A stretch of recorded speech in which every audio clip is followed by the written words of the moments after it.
Welcome to the Business Information Buffet Podcast, also known as the BIB Podcast, where everybody eats, powered by the College of Southern Nevada. Each week, we'll be featuring business owners and entrepreneurs that will provide their personal recipes for business, powerful conversations, and knowledge of the business world.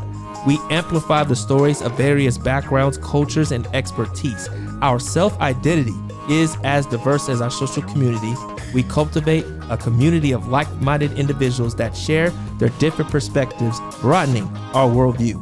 Are you ready? This is the BIB Podcast, where everybody eats.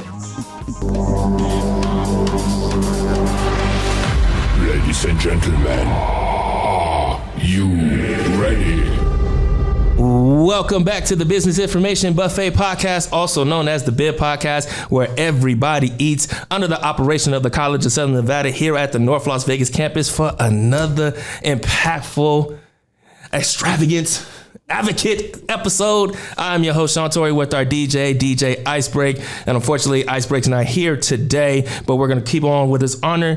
And our episode today is called Community Scholars Restoring Education, with a very, very, very special guest.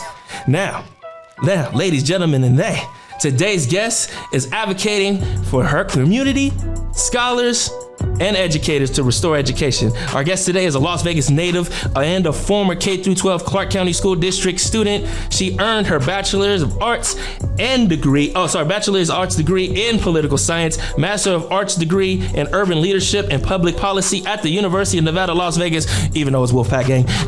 No judgments here. That's all good. And she is also pursuing her Ph.D. in Educational Psychology. Baby! Ladies and gentlemen, in 2013, our guest is a co-founder of the Curly Locks Foundation, a nonprofit organization geared towards promoting education, health, wellness, and young underserved girls of color in the Las Vegas community. Come on, you see the clap? She gonna get her flowers today. She has worked with several local national Democratic campaigns, currently works for a political organization for a local teachers union. Her advocacy work centers around her own experience within CCSD, and she is a strong advocate for educational equity and social justice. Hey. Now, ladies, gentlemen, and the activist, the transformative, the phenomenal founder of the Southern Nevada Black Educators, Miss Jordan Hankins. How you doing, Queen? What's poppin'? I'm doing good, bro. How you doing? You know me. I had to make sure I did your introduction right. You did. I got you.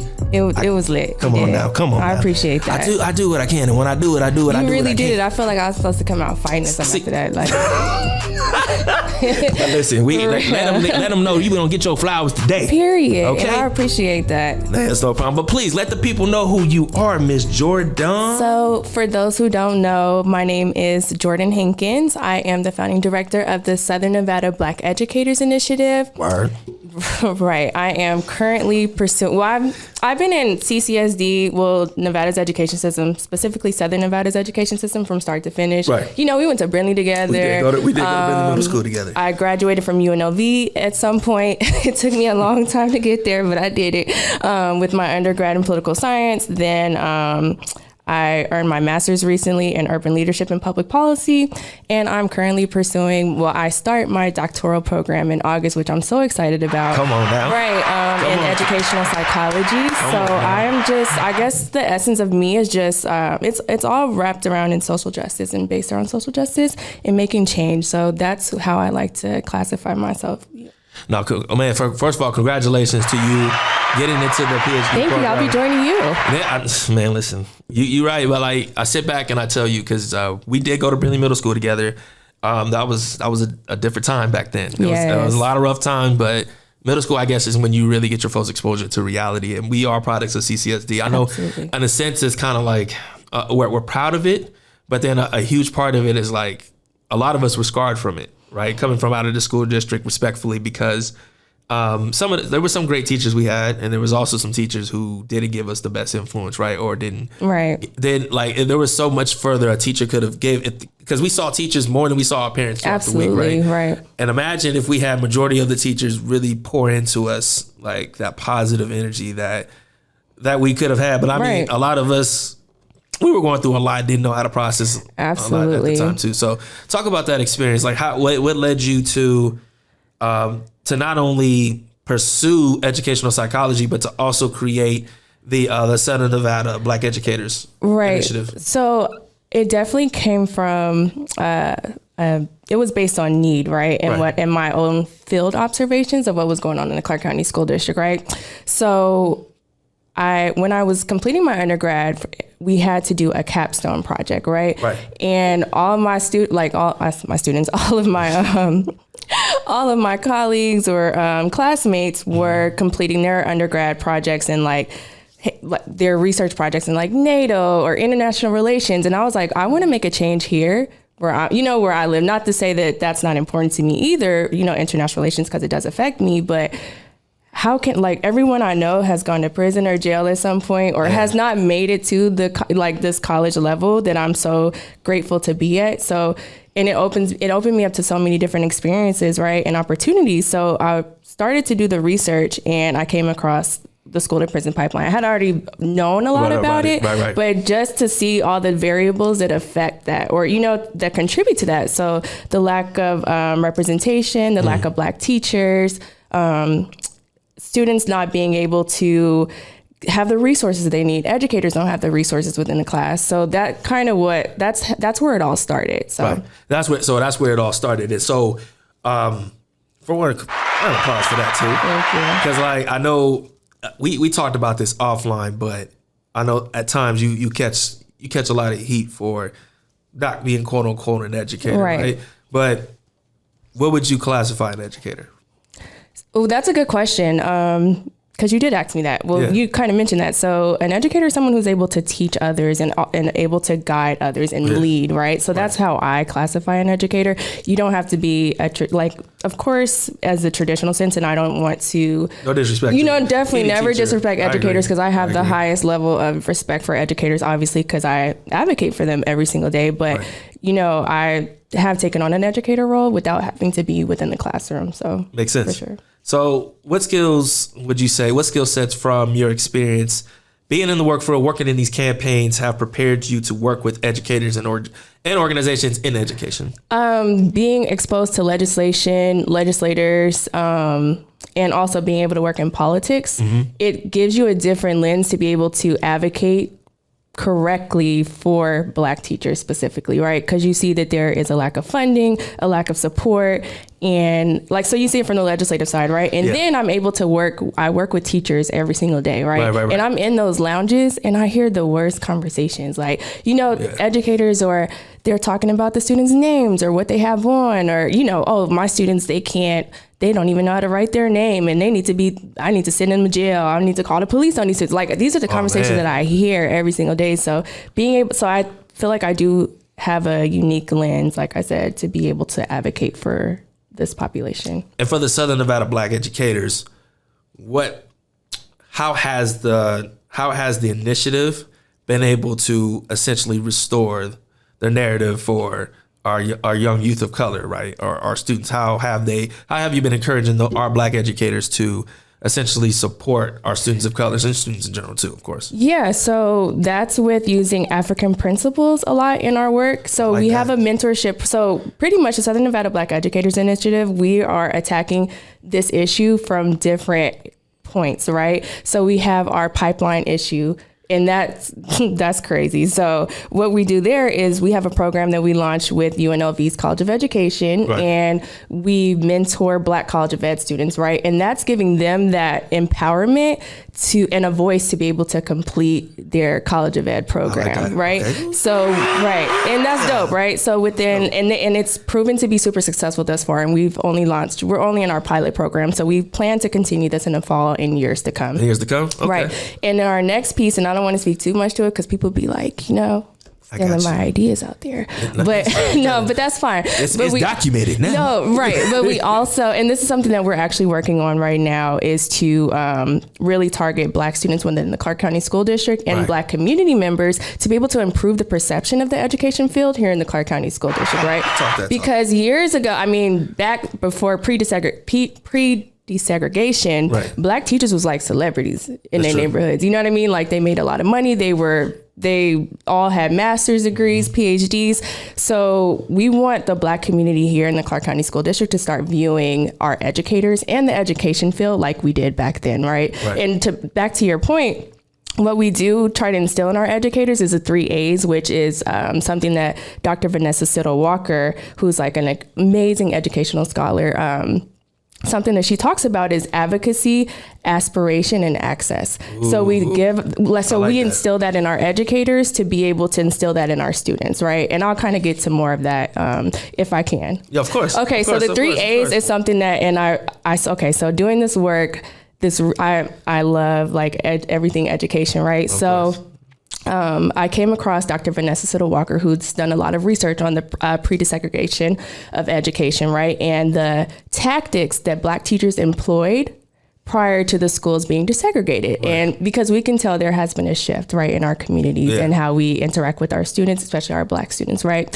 So there were the 3 A's. So aspire. So Black teachers aspired their Black students, right? So they gave them the empowerment and, this like, hey, you can be anything that you want to be in this world, right? This is the segregated world who does not want you here, who marginalizes you. And then they went to advocacy. So they taught Black students not to only advocate for themselves, but also how to advocate for each other. And how do we work within the system and also tear this system down, right? And then access, which is something that they lost, Black teachers lost, but they wanted to give their students that access to resources that the white students had, in those schools, pre-desegregation. So see, that's a little bit of that magic right there when you talk about that. That's that recipe that you adding into that. That's what absolutely. But I think that's important for people to know. That's why I was like, please pronounce those acronyms, like, because I don't see. What I see is a lot when we're working in these spaces, a lot of folks give you bounce back, right? Or they're trying to kind of put you at a good stop, right? Yeah, they do. So then can you think of a time where that you planned something and it didn't go accordingly? Ooh. Like how did you make it work? That's actually happening right now, and I can't speak like too much to it. You can't. I can't. You can't. I can't because I know. Go ahead. But pretty much I planned this whole, so I'll start with the mentorship program, Okay, right? You man. know how it's just a pilot program now, right? So I put some respect on it. Okay, not just a pilot program, but we want to extend this to be able to reach all Black teachers in the Clark County School District. They can all mentor. So because right now we only have 7 mentors, right? Okay. And we mentor 21 Black College of Ed students, where there's only like 100 of them in the first place. But I remember seeing it, and I thought I didn't like, because I was reading it, I was like, is this for grad students? Because I got the email, and I was like, is this for us too? It's not for grad students, but eventually it will be. Okay. Right? And that's the plan. So we really want to expand it in the fall, but there's been some bumps in the road because I am a Black woman, and I also don't. It's okay. I don't have like the look, you know what I mean, of like the super professional, even though I am and I'm smart as hell. Right. I don't have like that, I'm just different. I understand that. You know what I mean? And I don't play by the rules, although I do at the same time, right? Like you definitely follow them, but you're someone who's definitely like, absolutely, like I'm a sin in my Blackness, and that's what I mean by that. You know what I mean? Like I'm unapologetically Black, and yeah. So a lot of folks don't really like that, and I feel like when I'm centered around Blackness, and I'm like, no, this is specifically for Black teachers and Black students. A lot of folks at that level, they're not really. But we working on it. So I kind of hit a bump in the road recently, but I'm overcoming it though. What Ho say? I went through that, so you ain't go through that. I forgot what I think that's something you have to think about, because when you're put in these positions, you're truly being the trendsetter, right? You're doing something that is innovative and something that's challenging the system. Also, that's something that's oppressive that makes them feel uncomfortable. Exactly. Because what will happen is, the tokenism is real at times, and we like to well, this person made it out, but I'm like, man, that person, if he told his story, or she or they, if they told their story, I'm pretty sure they would be like, hey, I think I would support this. Right. Absolutely. Absolutely. So what are some things you've experienced that could have worked out in theory but didn't go that way in practice? I'm gonna keep it real. Tell me about it. Everything that I've been putting on paper has been coming into practice. You better let them know. Like, and that's because I properly plan, and I'm realistic with my goals. You know what I mean? And I'm like, okay, where can we take this, and what can we do? And also because I'm genuine about it, and I'm not trying to get anything out of it. See, you know what I mean? And I'm not trying. And another thing about me, this is like the first and probably only podcast or interview I'm gonna do, because I don't like to be out on the front. I like to be behind the scenes. So, and I think that really shows. I appreciate you doing this, because you didn't have to, but like, because you did. I remember you did my first from my other show. Yeah. And you did it out of love, and I appreciate that. And just to come on here and talk about it, I appreciate that, because other businesses, like business owners, watch this show. Yeah. And they want to know what's going on, and their kids are in education too. So right, I'm pretty sure they're very thankful the fact that you're out here advocating for them. So please, let's give that clap. Let's give a real clap for this queen right here. Always. You know what I'm saying? So, I'm sorry I have to do this to you. I got to do to you. What is it? You scared? A little. I mean, actually, I ain't never scared. What's that? I gotta put you in the hot seat, man. It's okay though. It ain't that bad, I promise you. So, ma'am, this segment here it gives us more insight. Oh, sorry. Yes, this is provide more in-depth questions to learn more about you as a guest, right? So we used to ask rapid, fast questions, but I like to get more in depth, right? I'm gonna ask the questions that the people really want to know, because they hear it, they don't really want to know, right? So my first question for you, Ms. Jordan, you ready? I'm ready. All right. What are the challenges you face with the Southern Nevada Black Educator Initiative? Ooh, you know what? I would say receiving hate mail from hate mail, hate tweets. You receive hate mail and hate tweets? Absolutely. I've received all type of hate mail from white supremacist organizations. Oh, wow. Crazy tweets. I think you saw them on Facebook. I posted some of the tweets before. Not some of the tweets. It was like some Instagram comments. I think I checked on you after that. Yeah. I remember that. Yeah. So I think that would be the most difficult part of this, is like navigating through, navigating through that stuff, because it can take a toll on you. Wow. Yeah. So what are some common mistakes Black educators make? Ooh. Or I guess Black educators, but I'll say, actually, no, I'll put Black educators, because in this spectrum, it goes right into your initiative, and there's a very small percentage of Black educators. Yeah, I would say a common mistake that I've seen is not allowing your classroom to reflect you and reflect your culture and your students' culture, and kind of like allowing your administrators to scare you out of being Black. Or unapologetically Black. And you need that. Your students need that. I mean, most of our teachers do that, but a lot of times I've seen admins kind of start coming after folks, and it scares them. So they kind of not dumb down, but they'll water down their curriculum or their pedagogy. Right. Yeah. Their pedagogy. Right. Man, you talking about forever right there. But, right. Okay. So then, what are the benefits of using your services, right? Or your initiative? So because we're still in the beginning phases, I would say the benefits will be, and I say will be intentionally, they will be to be able to get resources from us, right? So right. And that's also another program that we're working on too right now. So professional development, advocacy specifically for Black teachers. Right. And scholarship funding as well. So if anyone out there wants to donate to our scholarship fund, please feel free to go to that's a good plug. www.snbei.org. Send a Black educator back to get her master's or her Ph.D. Help us do that. Come on now. Help them do that, ladies and gentlemen. Help them.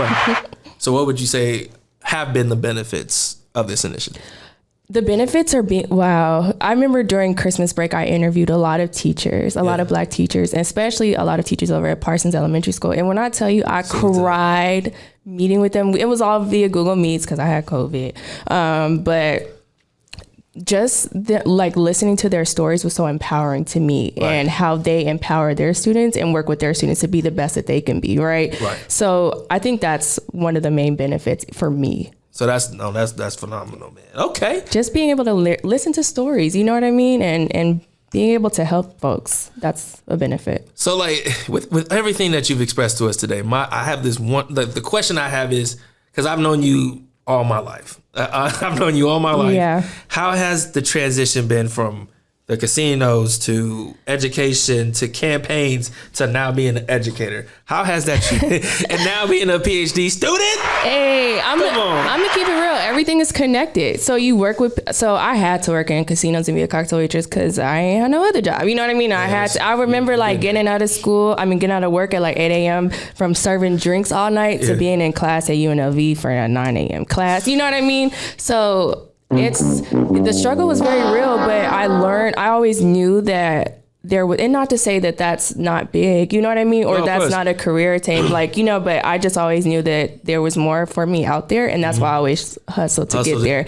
But I'll say working in, campaigns and that also, like I said, it awarded me an experience and opportunities that I wouldn't have received elsewhere, right? To see like, hey, how are we treating Black folks here in the Clark County School District? Like what laws are in place, or how can we strategize with legislators or political folks to be able to make changes that we need to make? So I was able to learn how to successfully navigate and work in my organization. Nah, man, come on, because that's the part of the recipe that makes the sauce. We're gonna get there in a second, but absolutely. I relate to you heavily because just me outside of knowing you, but working that graveyard shift is no joke. I don't know how I did it. Listen, I sit here think about it too. I'm like, because when I was in the master's program, I had a GA and I worked at Child Haven. So amazing. I worked at Child Haven. So my GA was from 8 a.m. to 12. Right. I would go, or sometimes 12:30. Then I go to class from 1 to 3:45. See my clients because I was, doing MFT from 4 to 8. Go home for like an hour. See my kid, kiss her goodnight. Go to Child Haven and work from 10 p.m. to 6 a.m. That's the grind. And do it all over again. That's the grind. I barely got sleep. But you have to. Here's the thing. I ended up in sleep apnea because of it. See, no, and that's too much. We have to start because we can't take care of others if we don't take care of ourselves. Like you gotta prioritize your mental health, but money is an issue too. You know what I mean? Like you gotta meet. Like I was gonna say, meet the bills. You gotta pay your bills. It's a mess. You inflation. It's killing. We have to pay the bills, right, and keep the lights on. But you also can't. You're no good to anyone else if you have sleep apnea. But not only that, I appreciate you advocating because it's folks like us who had those stories where we don't get sleep and we have to work, but then we're forced to still perform in the classroom. Ooh, yeah. And then we're put in these systems where it's like, oh well, I still expect this. Do you ever remember watching the Players Club and Diamond would sleep in class? I remember. That used to be me. Me too. Yeah. I would literally be knocked out, but I'd be in the front row though for sure. But I'd be like sleep in class. I was listening. I remember I had a professor who thought I was lazy. Really? At UNLV? UNR? Nope, UNLV. Oh, with your masters. Oh, like because I would sleep in pockets. So if I didn't have a client, I would sleep, wake up, make sure that client was good. And then they try to be like, hey, Sean, you don't have to hustle. So I was like, hustle? I'm like, when I broke down my schedule just like that, they were like, oh my God, I'm so sorry we didn't know. I was like, nah, I'm good. I went off. I went off because it was like, out of touch. You completely out of touch and you're supposed to be. Imagine if I was just your client, you going to sit here and say that to me? Right. So trust me, I've been there. Yeah, it's too much. Which is part of why I feel the way I feel about UNLV. But we ain't gonna go there. We ain't gonna go there. But it's okay. Not my school. But guess what? Think you made it through the hot seat for one. Okay, good. You made it through the hot seat, but because of your story, that's how we get to the sauce. Hey, you're lost. Because you get lost in the sauce, ladies and gentlemen. You can get lost in the sauce very easily. Very easily. And because of that, because this segment gives us more insight on where we ask, like, what's your special ingredient for what you do, right? For your initiative, for your business, and why nobody can replicate what you do. All right. Ooh. So Miss Jordan, can you tell the people, can you tell us what makes the Southern Nevada Black Educators Initiative initiative nobody can duplicate? I'm gonna keep it real. When I first started this, it derived from my master's program. I had to create a legacy project, and I was like, this is my passion. It's what I'm going to do. Right. So what I did was I would say one of the main ingredients was not stepping on toes. Ooh. So I went and met with every Black organization that was working in the education field to improve Nevada's education system. And I met with them to say, hey, this is what I have planned. What you doing and how can we work together? So I do a lot of collaborating. So I don't step on toes. I collaborate. And then I'm also just like, I work very hard, and then I'm genuine. You know what I mean? So I think those are like the main ingredients. Talk that. So what would be what's your secret ingredient, Jordan? What's the secret? The secret ingredient out of all of that is, I was going to say no sleep, but because I don't be sleeping. I would say the secret ingredient is self care. Self care. Because I'm asleep. Yeah. Well, I mean, I don't sleep, but I sleep. Like I have a day where 'cause Monday through Friday I'm busy, start to finish, but Sundays I don't do nothing. Listen, what? Speaking of Sundays, tomorrow we have a brunch hop. Everyone want to go? I'm gonna be there. Folks, by the time they see this, they ain't gonna know about that, but it's okay. But I was like, listen, one thing I'm gonna do is when I leave work at work. Oh yeah, I don't answer that what? phone. I don't answer nothing unless it's this one. Well, Miss Sarah, the director behind the scenes. I see you, Sarah. Right. But other than her and Clarissa, I'm not picking up the phone. Like nope. I refuse. I reclaim my time. No, you have to because these jobs will run you, down. And I probably shouldn't be. I ain't gonna say that, but especially my main job. Yeah. After 5, it's a wrap for me. So I have to prioritize my self care. No. And then also one more ingredient, the real, and I've mentioned this so many times already, but just being unapologetically Black. Come on. Like, don't let people scare you, especially within this work, because you'll let people have tried to scare me into, the people of color conversation. And it's like, no, that's very different. You know what I mean? So just making sure that I stay true to me, to the teachers that I work for, and, the mission. No, for one, Jordan, I want to thank you so much for just sharing your story. Thank you for having me. Of course. Just being able to come here and be vulnerable, being able to trust me to ask these questions, because I feel like it's important for people to understand what you do and these initiatives that are here and how you're advocating for education, because regardless if people want to accept it or not, education is a business. And if you really want to, it's operated like a business. Absolutely. In not the best ways. But sometimes, most times. But it's things like this that really push us further to like, hey, there's hope within education. Absolutely. Right. And while you're here to help folks restore, allow others to make sure they transform and transition as well. Absolutely. That's what we're doing. Transforming Nevada's education system. And as we do that, I want to make sure I thank you. And I thank you. Congratulations with everything. What you mean? You are lit. Man, listen. Cool. You are about to get married in a month. Yes, and your wife is so beautiful. Thank you. You have beautiful daughters. Like, you're great. No, thank you. I look up to you. No, man, that means a lot, man, because we've come a long way. We have. We've come a long way. I've known you for a long time. You see me when I was young Sean and just trying to figure it out. But I think we motivate each other. Like, most of my heroes are local. You know what I'm saying? Absolutely. Mine too. I remember you was the first episode I called from my other show. Right. And I did that intentional because I was like, no, I respect what Jordan has to say, and I look up to you. You're one of the queens that I look up to. I never got a chance to tell you that. I appreciate that. And thank you for. I wanted to wait to get you on this show. But I'm glad you reached out to me first. Yes, so you beat me to it. Yeah. You beat me to it because I was like, I want to make sure I get you when things are like a lot more established. I figured out my voice and my flow. Yeah. And as you see, it's great, and I'm happy it came at this point because my team is always like, Jordan, you need to get on a podcast or like talk to me. But I'm like, no, I want to stay in the back. Y'all do that. But I was like, you know what, this is dope. I'm gonna hit up Sean and see if he'll have me. No, of course. Like, you beat me to it. I was literally gonna be like, all right, I gotta hit her up before, and then 2 weeks later, hey, I was like, oh, shit, you watched the show for sure? Yes, I do. But one more thing, before you let me go, I have we have our Black Student Welcome event, where it's now our Black Student Appreciation event that was postponed. It's May 5th at UNLV. Because this episode will be out by the time. Yes, absolutely. So we're looking forward to having all our community members there, all of our Black teachers in the Clark County School District there, all our allies, college of ed students as well. They're in attendance. We're going to have a panel discussion. Oh, yeah. African dancers, drum. You know what I'm saying? It's going to be real big. So it's going to be really nice. Okay, bet. So then, before, because I ain't even done yet, because we're going to get to my bad. No, you good. Because we got one more thing to do. Okay. We got more things to thank you for giving us the sauce, by the way. And as we transition to the last segment, we are going into the happy hour, ladies and gentlemen. Okay. And so I actually have something for you here. Do you? Yes, I do. I have some gifts over here. No. On behalf of the Business Information Buffet Podcast, also known as the BIB Podcast, where everybody eats, this is for you. Thank you so much. Yes. Oh, I get a hat. Listen, I got you. Ooh, I love hats. You got and you? a hoodie. Oh, come on now. So, because now in this segment, of course, this is where we actually have to take a toast between the guest and the host, where we ask what's going on great for you, right? Okay. So, Miss Jordan, tell us what's going on great in the business world. Tell us what's going on. Great. What's going on? Great. I would say, like I mentioned earlier, everything is just falling into place beautifully.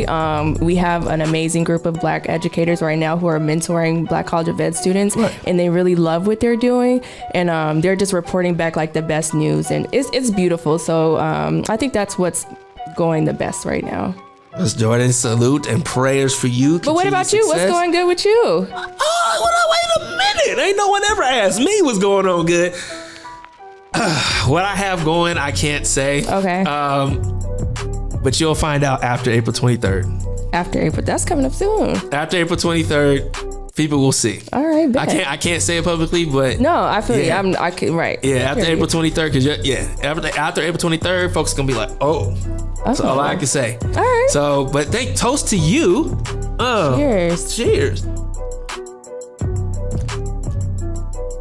We supposed to take the soul shot? Oh no, you didn't. I did. I'm gonna finish it. I took the old habits. Oh my God. Old habits. Old habits. But Jordan, please let them know where they can find you. Let them your email, social handles. Let them know. Absolutely. So you guys can find my organization at www.snbei.org. On Twitter, it's _SNBEI. Instagram is also _SNBEI. And if you want to reach out to us via email directly, if you want to get involved, it's info@snbei.org. Thank you so much, Jordan, for joining us again. I deeply appreciate you. I appreciate this too. I had so much fun. I'm so glad you did. And ladies and gentlemen, that is the end of our show for today. I am your host, Sean Tory, for the Business Information Buffet Podcast, also known as the BIB Podcast, where everybody eats. I am your host, Sean Tory, with our DJ Icebreak, and we'll see you next time. See y'all next time. Well, not me, but thank you.